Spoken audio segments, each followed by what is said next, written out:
Bonjour, bienvenue à l'Église au Clair en Ontario Nord. Je m'appelle Pasteur Jedediah. Aujourd'hui, je continue de lire les miracles de Jésus à trouver dans l'Évangile de Matthieu. Je commence à chapitre 9, verset 1. Jésus monte dans la barque. Il traverse le lac et il va dans sa ville, Capernaum. Des gens lui amènent un paralysé couché sur une natte. Quand Jésus voit leur foi, il dit au paralysé, reprends courage, tes péchés sont pardonnés. Quelques maîtres de la loi se mettent à penser, cet homme insulte Dieu. Jésus sait qu'ils pensent et il leur dit, pourquoi avez-vous ces pensées mauvaises? Qu'est-ce qui est plus facile, dire tes péchés sont pardonnés ou dire lève-toi et marche?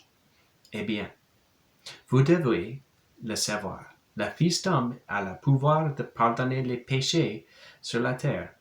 Alors, Jésus dit au paralysé, lève-toi, prends ta natte et rentre chez toi. L'homme se lève et il rentre chez lui.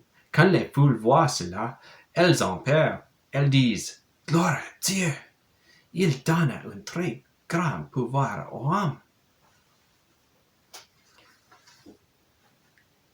À verset 18. Pendant que Jésus leur dit cela, un notable arrive. Il se met à genoux devant Jésus et lui dit, ma fille vient de mourir, mais va poser ta main sur sa tête et elle vivra. Jésus se lève et suit le notable. Les disciples de Jésus viennent aussi. Il y a là une femme qui est malade. Elle perd du sang depuis 12 ans.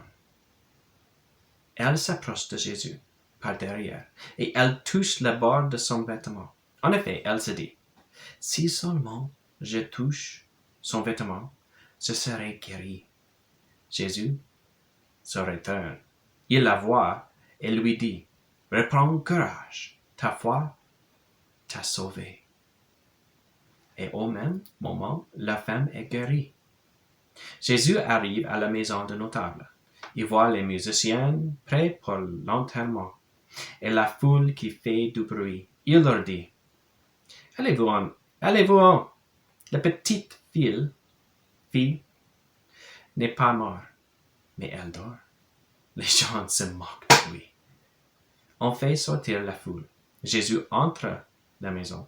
Il prend la petite fille par la main et elle se lève. Dans toute la région, on se met à raconter cela. 27. Jésus s'en va. Deux aveugles se mettent à Jésus, lui-ci le suivre en criant, Fils de David, aie pitié de nous. Jésus entre dans la maison. Les aveugles s'approchent de lui et Jésus leur dit, est-ce que vous croyez que je peux faire cela? Ils lui répondent, oui, Seigneur. Alors Jésus touche leurs yeux et disant, que les choses se passent pour vous comme vous avez cru. Leurs yeux sont guéris. Jésus leur parle sévèrement en dit, attention, personne ne doit le savoir, mais quand les aveugles sont sortis, ils parlent de Jésus dans toute la région. Maintenant, je désire de prier pour les gens qui ont besoin de guérir. Jésus, ton nom est tout-puissant. Regarde les miracles en l'Évangile de Matthieu. Vous êtes le même Dieu aujourd'hui. Je prie pour les gens avec des maladies dans leur corps. Je prie pour les gens qui ont souffert maintenant. Dans le nom de Jésus, guéris les gens. Merci Jésus. A pitié pour tout qui a besoin de guérir. Merci pour me rejoindre aujourd'hui. À bientôt et suivez Jésus.